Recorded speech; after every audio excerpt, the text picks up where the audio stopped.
बिस्मिल्लाहिर्रहमानिर्रहीम, अस्सलाम वालेकुम। खेलों की खबरों पर तबसरों और तज्जियों से स्कोर के एक और प्रोग्राम के साथ सैयद जाया हुसैनी आपकी खिदमत में हाजिर है। पाकिस्तान क्रिकेट बोर्ड की सिलेक्शन कमेटी ने चैंपियंस ट्रॉफी 2025 के लिए कौमी टीम के ऐलान में तवील इंतज़ार कराया। पाकिस्तान की बदकिस्मती रही कि उन्हें अपने इन फॉर्म और जारहा मिजाज सलामी बल्लेबाज साइम अयूब की इंजरी की वजह से उनकी खिदमत से महरूम होना पड़ा। मगर जब से पाकिस्तान टीम का ऐलान हुआ है तो उसके बाद से अब तक इस सिलेक्शन पर तनकीद हो रही है, क्योंकि उनमें कुछ ऐसे खिलाड़ियों की टीम में शमूलियत सामने आई है जिनका जिक्र दूर दूर तक न था। एक जानिब तो सिलेक्शन कमेटी ने चैंपियंस ट्रॉफी के लिए टीम का ऐलान महज प्रेस रिलीज़ के ज़रिए किया और मीडिया के सामने इन सवालात के जवाबात नहीं दिए जो शकों को शुबात पैदा कर रहे हैं। दूसरी जानिब अब इन पर होने वाली तनकीद के बाद भी मीडिया की रसाई, सिलेक्शन कमेटी तक रसाई मुमकिन नज़र नहीं आ रही। गैर मुल्की टीमों का भी पाकिस्तान आने का सिलसिला न्यूजीलैंड क्रिकेट टीम की लाहौर आमद के साथ शुरू हो चुका है। अब बस इंतज़ार एक्शन टाइम का है। हमारे साथ स्टूडियो में मौजूद हैं साबिक टेस्ट विकेट कीपर बल्लेबाज कामरान अकमल साहब। खुशामदीद कहेंगे आपको कामरान अकमल साहब को। कामरान अकमल 29 साल बाद पाकिस्तान आईसीसी के किसी इवेंट की मेज़बानी करने जा रहा है। आप ख़ुद भी इन मैदानों में खेल चुके हैं, कई यादगार इनिंग्स भी खेली हैं। फिर पाकिस्तान की बदकिस्मती के बैनुल-अक़वामी क्रिकेट पाकिस्तान से रूठ गई। आप भी दयार गैर में अपनी होम सीरीज़ खेलते रहे। एक बार फिर ये सूने मैदान जब तमाम बैनुल-अक़वामी टीमों की आमद से आबाद होंगे तो क्या एहसासात हैं आपके बतौर क्रिकेटर और पाकिस्तानी? देखिए, पाकिस्तानी तो बड़ी खुशी की बात है और इतने अरसे बाद आईसीसी इवेंट मिल रहा है और उससे अच्छी जो चीज़ है, आप देखिए स्टेडियम दोबारा नए बनाए गए हैं, कितने जल्दी काम किया गया, लोगों को कैपेसिटी बढ़ाई गई है और एक मेरे ख्याल से आज से क्या 2-4 दिनों से एक मेला सा लगना शुरू हो गया पाकिस्तान में और ख़ुशी की बात है बिंगे पाकिस्तानी टीमें आ रही हैं। अगर फुल टूर्नामेंट होता, हाइब्रिड मॉडल ना होता तो और अच्छा होना था, लेकिन ये जितना भी होगा मेरे ख्याल से दुनिया देखेगी, ऐसी इंटरटेनमेंट होगी पाकिस्तान में और ऐसी क्वालिटी क्रिकेट होगी। That's wonderful. कामरान, आप पाकिस्तान क्रिकेट टीम के लिए वाइट बॉल क्रिकेट में बतौर ओपनर भी खेल चुके हैं। अब पाकिस्तान को इंजरीज़ की वजह से साइम अयूब की खिदमत हासिल नहीं। फ़खर जमान जून 2024 के बाद कौमी टीम में वापस आए हैं। उनके साथ ओपन कौन करेगा, सिलेक्शन कमेटी भी इस बारे में कन्फ्यूजन का शिकार दिखाई दे रही है। सिलेक्टर असद शफीक का जो वीडियो बयान जारी हुआ उसके मुताबिक मैच से पहले देखा जाएगा कि फ़खर जमान के साथ बाबर आजम इनिंग का आगाज़ करेंगे या फिर सऊद शकील। आप ओपनर रहे हैं, एक ओपनर के लिए ऐसी सूरत हाल दुरुस्त रहती है कि उसे मालूम ही ना हो कि अगले मैच में वो किसके साथ ओपन करेगा या उसके साथ जो ओपन कर रहा है वो नीचे के नंबर पर खेलेगा? देखिए, बिल्कुल याहिया भाई, साइम का तो डेफिनेटली बहुत बड़ा लॉस है पूरे पाकिस्तान को, क्रिकेट को, और बड़ा मेन इवेंट था और एक कॉम्बिनेशन, एक कॉन्फिडेंस बिल्ड हो गया था टीम में। जैसी परफॉर्मेंस रिसेंटली ऑस्ट्रेलिया और साउथ अफ्रीका में करके आए, जिम्बाब्वे में करके आए हैं, बड़ी ओपनिंग ज़बरदस्त रही है। लेकिन अब ये नहीं हमें सोचना चाहिए कि साइम नहीं है तो कोई ओपनर नहीं है। मुझे लग रहा है कि आप अपना कॉम्बिनेशन ख़राब कर रहे हैं। आप बाबर से बेशक ओपन करवाएं, चाहे रिजवान से करवाएं, साउथ से करवाएं। देखिए, इन्होंने पहले इतनी ओपन की नहीं हुई, ठीक है T20 में करते रहे हैं, लेकिन one day cricket different ball game है, वहाँ पे 50 ओवर्स है, आपको मिड ऑर्डर भी उतना स्ट्रॉन्ग रखना पड़ता है। रिजवान और बाबर ने अगर 25-30 ओडीआई मैचेस में अगर ओपन की होती तो मैं कहता ठीक है, लेकिन अभी मेरे ख्याल से टू रिस्की है। लेकिन लेट्स सी, फ़खर के लिए भी मेरे ख्याल से इतना आसान नहीं होगा। एक कमबैक करना और वैसा इंटेंट, वैसी अप्रोच दिखाना इतना इजी नहीं होता, चाहे जितना मर्जी बड़ा प्लेयर हो। तो कहीं ना कहीं मुझे लग रहा है कि टीम थोड़ी सी अंडर प्रेशर है, कंफ्यूज लग रही है। जैसी टीम अनाउंस की है, इससे बेहतर कर सकते थे क्योंकि हमारे पास ऑप्शन बड़ी अच्छी थी। साइम के बाद आप देखें इमाम था, शान था, फिर अब्दुल्ला शफीक था। अगर इनमें से आपने किसी को नहीं लेना तो अभी मैं ये डोमेस्टिक देख रहा था, अवैज़ अजान जो है अंडर 19 उसने 500 किए हुए हैं। शावेज़ एक नया लड़का है, शामिर लेफ्टी है, पीटीवी से खेला, इतना ज़बरदस्त वो खेला। मैंने मैचेस देखे हैं। अनफॉर्चुनेटली ये मैचेस देखने के लिए हमारे सेलेक्टर्स आए नहीं। अगर देख लेते तो शायद इनमें से कोई किसी को चांस मिल जाता है, जैसे इन्होंने बैटिंग करके दिखाई है, जैसी परफॉर्मेंस दिखाई है। लेट्स सी, हमारी दुआ बिंगे पाकिस्तानी की हमारी टीम अच्छा परफॉर्म करे, हमारी कंडीशन है, एक कॉन्फिडेंस बिल्ड हुआ है। लेकिन अब इस सोच में ना रहे कि बाबर से करवाएं, साइम नहीं है, तो एक क्लियर माइंड के साथ जाना पड़ेगा। और इंटेंट आजकल की मॉडर्न डे की क्रिकेट आपको पता है कैसी है, उसके साथ आपको मोमेंटम बनाना पड़ेगा। अच्छा कामरान अकमल साहब, आप विकेट पीछे भी अपने फ़राइज़ अंजाम देते रहे हैं। पाकिस्तान के कामयाब विकेट कीपर्स में आपका शुमार होता है। सिलेक्शन कमेटी ने उस्मान खान को मोहम्मद रिजवान के सेकंड विकेट कीपर के तौर पर स्क्वाड में शामिल किया है। उस्मान खान का वनडे इंटरनेशनल डेब्यू नहीं हुआ है और 18 T20 बैनुल-अक़वामी मुकाबलों में जहां उस्मान खेले हैं वो इसमें बतौर बैटर भी नाकाम रहे हैं, क्योंकि वो सिर्फ 18 T20 बैनुल-अक़वामी मुकाबलों में 15.46 की औसत से महज 232 रन बना सके हैं, लेकिन उनमें सिर्फ 5 T20 इंटरनेशनल में विकेट कीपिंग की खिदमात उनसे हासिल की गई और उनके रिकॉर्ड में इन मैचों में 2 स्टंप ही दिखाई दे रहे हैं। आपने डोमेस्टिक सतह पर भी विकेट कीपर्स देखे हैं, आपको लगता है कि Usman Khan second wicket keeper के तौर पर एक बेहतर चॉइस हो सकते हैं? ये भाई मेरे ख्याल से इसकी मेरे ख्याल से एक्सपेरिमेंट किए गए हैं इस वक्त। चैम्पियंस ट्रॉफी की सिलेक्शन जो बनाई है और इससे बेहतर आप बना सकते थे। Usman Khan no doubt champions cup में उसने अच्छी परफॉर्मेंस की है, T20 खेलता रहा। आप जब आपको पता है कि आपने सेकंड विकेट कीपर अनाउंस किया तो आपको स्पेशलिस्ट के साथ जाना चाहिए। अल्लाह ना करे ड्यूरिंग मैच अगर रिजवान को कुछ होता है तो आप सिर्फ विकेट कीपिंग ही कर सकते हैं, बैटिंग नहीं कर सकते। तो मेरे ख्याल से ये सोच के दूसरा विकेट कीपर रखना चाहिए था। अगर मौका मिलता है तो प्रॉपर विकेट कीपर होता।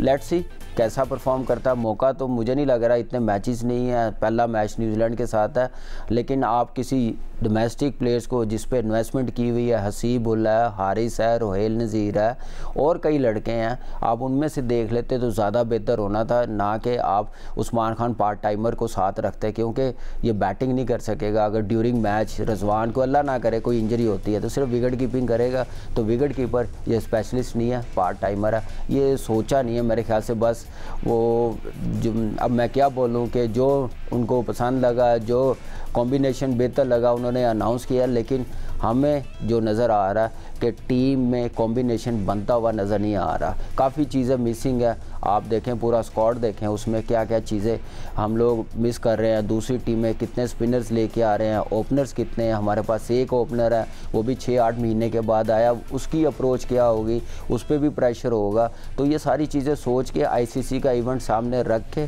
फिर बनानी चाहिए थी टीम, और इतनी लास्ट पे की है। मुझे लग रहा था कि पता नहीं किस प्लेयर्स को कन्विंस कर रहे थे, कौन सा ब्रैडमैन रह गया था जो इतनी लेट टीम अनाउंस की है। कामरान अकमल का एक वसी तजुर्बा है, अच्छा बुरा वक्त पाकिस्तान क्रिकेट में इन्होंने देखा है।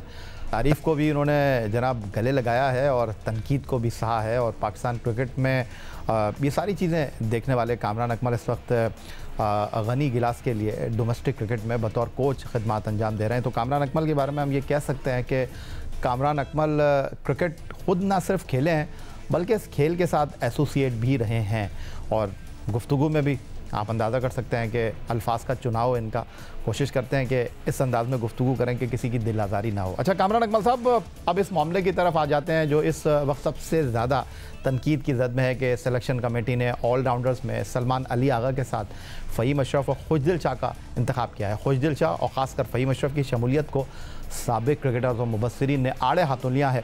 ऑलराउंडर खुशदिल शाह ने बांग्लादेश प्रीमियर लीग में ऑलराउंड कारकर्दगी की बदौलत तकरीबन 2.5 साल बाद कौमी टीम में वापसी की है। खुशदिल शाह BPL के 10 मुकाबलों में 59.60 की औसत से 298 रन बनाने में कामयाब रहे, और 28 ओवर करते हुए खुशदिल ने लीग में 17 खिलाड़ियों को आउट भी किया। ऑलराउंडर फ़हीम अशरफ की अगर हम बात कर लेते हैं तो पाकिस्तान के लिए 34 बैनुल-अक़वामी मुकाबलों में 224 रन बनाने के साथ 26 विकेटें उनके क्रेडिट पर हैं। उन्हें बांग्लादेश प्रीमियर लीग में उम्दा परफॉर्मेंस के साथ शामिल करने की दूसरी वजह फास्ट बॉलर आमिर जमाल की गैर मयारी कारकर्दगी को करार दिया जा रहा है। फ़हीम अशरफ BPL के 11 मैचों में 20 विकेटों के हुसूल में कामयाब रहे और 102 रन भी उन्होंने स्कोर किए। इस सूरत हाल पर क्या कहना चाहेंगे आप? सिलेक्शन से मुतमईन हैं? सिलेक्शन कमेटी के इस फैसले को आप बैक करते हैं या आपकी कुछ और राय? देखिए, अब टीम तो अनाउंस हो गई है, लेकिन मैं आपको ये भी एक न्यूज़ दे दूं कि 12 तारीख से पहले चेंज हो सकती है। 11 फरवरी से पहले चेंज हो सकती है। देखिए, ये सारे लड़के बड़े अच्छे हैं, खेलते रहे हैं, लेकिन एक जो प्रोसेस होता है ना टीम बनाने का, ICC इवेंट को सामने रखते हुए आप 6 महीने 8 महीने आप बना के रख लेते हैं। दुनिया की टीमें तो साल 1.5 साल पहले बना के रख लेती हैं, लेकिन हम देखें कि एंड टाइम पे हमारी चेंजिंग कितनी आती है, हमें सरप्राइज़ कैसे दिखाए जाते हैं। इनको अगर खिलाना था, आपके प्लान का हिस्सा थे, आप कोई आज के सिलेक्टर नहीं बने हुए या आप आज के कप्तान नहीं हैं। आपको सारी डोमेस्टिक सारी चीज़ें सामने रखते हुए आप उस हिसाब से लड़कों को रखते हैं, टीम बनाते हैं। अगर आपने लेके जाना था, आप अपनी टीम के साथ रखते, जिम्बाब्वे खिलाते, साउथ अफ्रीका साथ रखते। जो साउथ अफ्रीका रखे हैं वो आज कहीं पे भी नहीं है, जो मैच भी नहीं खेले। एटलीस्ट एक पिक्चर तो सामने नज़र आती ना, तो वहाँ से एकदम से आके आपने खुशदिल शाह को 2.5 साल के बाद ला के रखा। जो इरफान नियाजी 2 साल से 1.5 साल से टीम के साथ है, खेल रहा है, परफॉर्म कर रहा है, चाहे बैटिंग जितनी भी आती है, फील्डर अच्छा है। आप फिर उन लड़कों के साथ ज़्यादती करते हैं जिनके साथ आप इन्वेस्टमेंट करते हैं, मौका देते हैं। एंड टाइम पे जो मेन इवेंट आता है वहाँ से आप साइडलाइन कर देते हैं। तो ये सारी चीज़ें सामने रखते हुए मेरे ख्याल से ठीक नहीं है। फ़हीम नो डाउट ऑलराउंडर अच्छा है, लेकिन आपने जैसे आमिर जमाल की बात की है, क्या कसूर था आमिर जमाल का ऑस्ट्रेलिया सीरीज़ में? अगर उसने टॉप की परफॉर्मेंस की है, डेब्यू की है, क्या उसके बाद आप उसको खिला नहीं सकते थे? आपको नहीं पता था आपका फास्ट बॉलिंग ऑलराउंडर कितना मिस है और आपकी टीम में कॉम्बिनेशन नहीं बन रहा? आप बेशक कोई अच्छे मैचेस नहीं किए, आप खिलाएं तो सही, आप मौके तो दें। आपको जो अच्छे लगते हैं आप उनको 30-30 मैच दे देते हैं, 20-20 मैच दे देते हैं। जो आपको अच्छा नहीं लगता आप उसको फ़ौरन एक साइड पे कर देते हैं। एक फ्यूचर नज़र आ रहा था कि सेट होना चाह रहा है, आपने ख़ुद उसको ख़राब किया। यही 2 ऑप्शन थी, इन दोनों में से उन्होंने फ़हीम को देखा जो फॉर्म में है, उसको देखा कि वो इंजरी का शिकार है, उसको सही से डील नहीं किया गया, सही से खिलाया नहीं गया, तैयार नहीं किया गया और उसकी वजह से वो आज टीम का हिस्सा नहीं है। फिर आप देखें स्पिनर एक रखा हुआ, दुनिया में 4-4 स्पिनर हैं, 3-3 स्पिनर्स हैं, हमने एक स्पेशलिस्ट रखा हुआ, वो भी मिस्ट्री स्पिनर्स है। अगर उसको मार पड़नी शुरू होगी जैसी विकेटें पाकिस्तान में होती हैं, आपको पता ट्रू बैटिंग पिचेस बनती हैं, तो फिर कौन संभालेगा? कौन आके मिडल में आके आपको बचाएगा? क्या खुशदिल बचाएगा? सलमान अली आगा बचाएगा?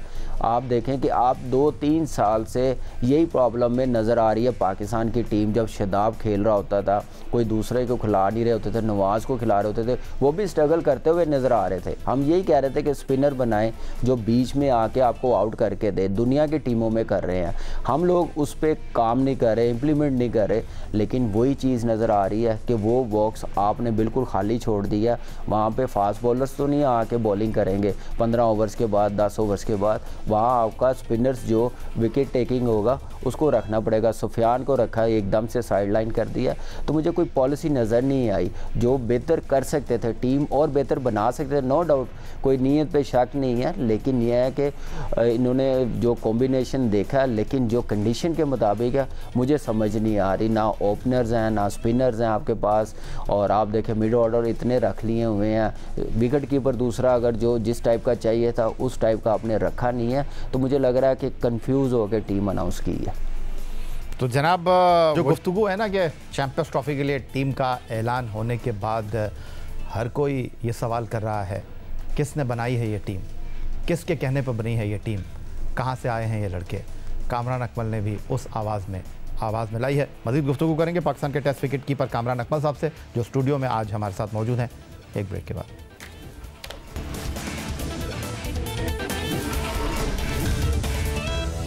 ब्रेक के बाद एक बार फिर कहेंगे आपको खुशामदीद। अच्छा कामरान अकमल साहब, इससे पहले कि हम चैंपियंस ट्रॉफी में पाकिस्तान के स्क्वाड पर मज़ीद गुफ्तगू करें या दीगर 7 टीमों के हवाले से आपकी राय जानने की कोशिश करूं, ग्रुप ए में Pakistan, Bharat, Bangladesh, New Zealand. Group B में ऑस्ट्रेलिया, इंग्लैंड, जनूबी अफ्रीका और अफगानिस्तान। तो इस तनाजुर में अगर मैं आपसे ये पूछूं कि सेमीफाइनल में कामरान अकमल किन 4 टीमों को देख रहे हैं और फाइनल किन 2 टीमों का?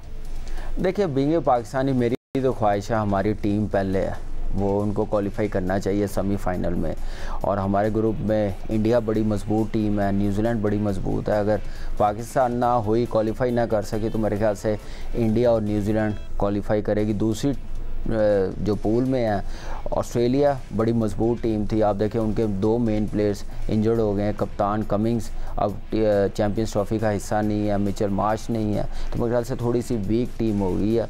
मुझे लग रहा है इंग्लैंड और साउथ अफ्रीका दूसरे पूल में क्वालिफाई करेगी। कामरान अकमल साहब, पाकिस्तान का फास्ट बॉलिंग अटैक आपने देखा और दीगर टीमों का भी, तो क्या समझते हैं पाकिस्तान का फास्ट बॉलिंग अटैक हरीफ टीमों के लिए मुश्किलात पैदा करेगा या नहीं? जिस तरह हमने देखा जनूबी अफ्रीका में, ऑस्ट्रेलिया में ये जो हमारे फास्ट बॉलर थे वो हमारे जीत की ज़मानत बने, लेकिन ये सब कॉन्टिनेंट है, यहाँ पर उतनी हार्ड एंड बाउंसी पिचेस नहीं होंगी, यहाँ पर बॉल ऊपर नहीं आएगा, तो आपको लगता है कि यहाँ पर कुछ खतरे मुख्तलिफ सूरत हाल होगी?